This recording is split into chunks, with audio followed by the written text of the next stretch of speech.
Hello everyone, today we will talk about Donald Trump. He is all bluff and bluster when it comes to cracking down on Netanyahu.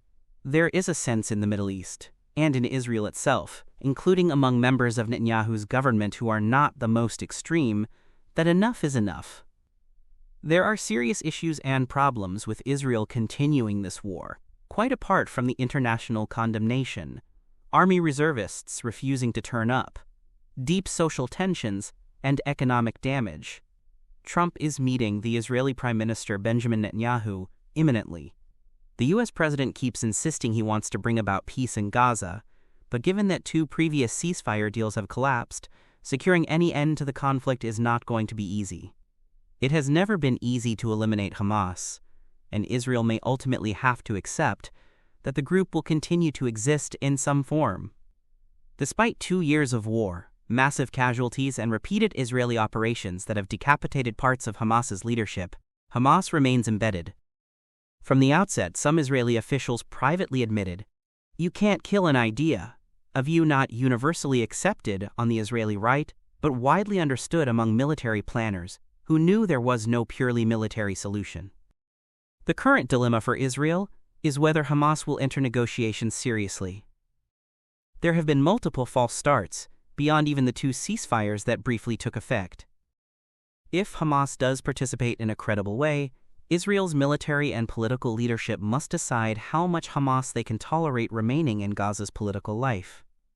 It sounds strange, but Israel has already destroyed Hamas's military infrastructure several times, most intensely between October 2023 and May 2024, when most civilian deaths occurred.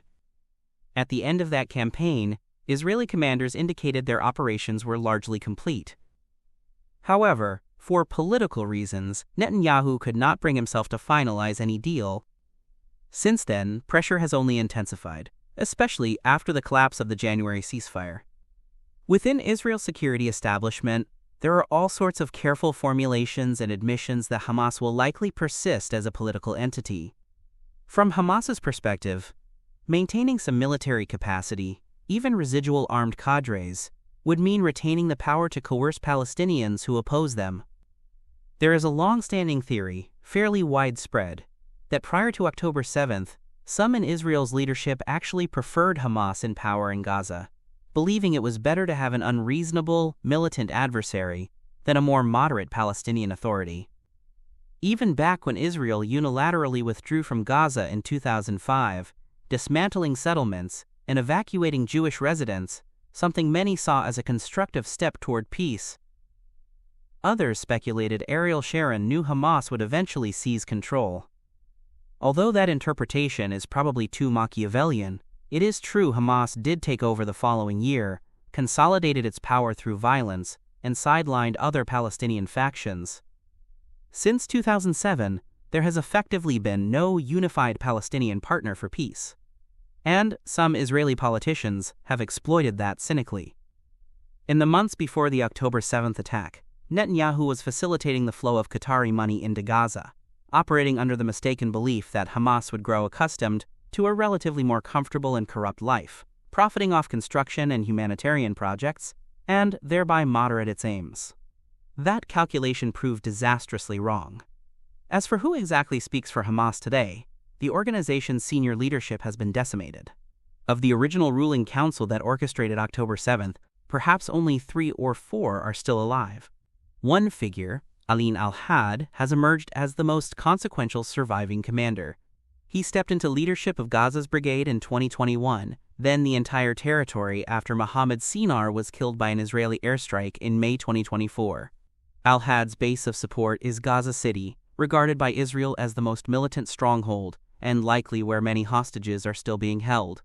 The power he retains is partly because he controls those hostages.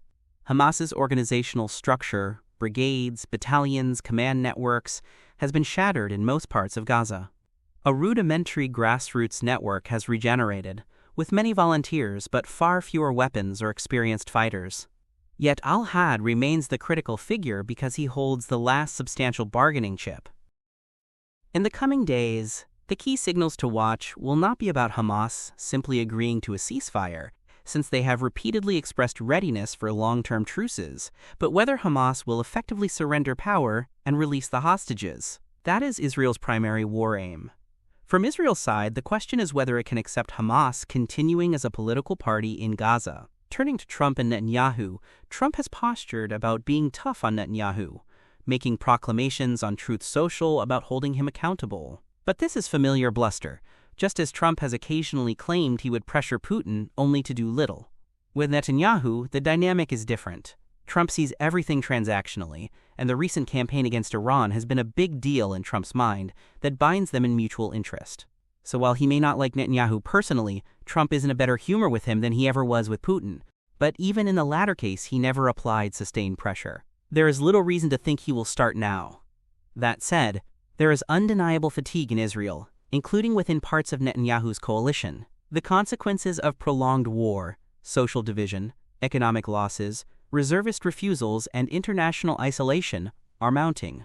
It is conceivable Trump might guide Netanyahu to a point where he is finally willing to negotiate sincerely. Still, even if a ceasefire is announced, we have seen twice before how Netanyahu has reserved the right to resume military operations at any moment. Conversely, Hamas will insist on guarantees that any agreement goes beyond a temporary phase 1.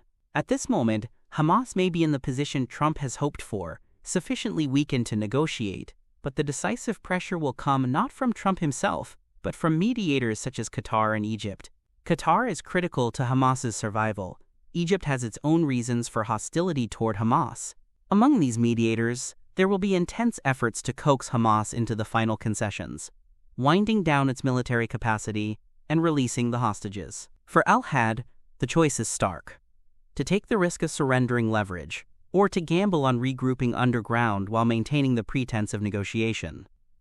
If credible reports emerge that Hamas is prepared to hand over the remaining hostages, alive or dead, that will be the clearest indicator the group is nearing the point of an irreversible compromise. Finally, we leave you the space to share your thoughts and opinions on this topic. Feel free to leave a comment and let us know what you think. And don't forget to press the like button. Best regards.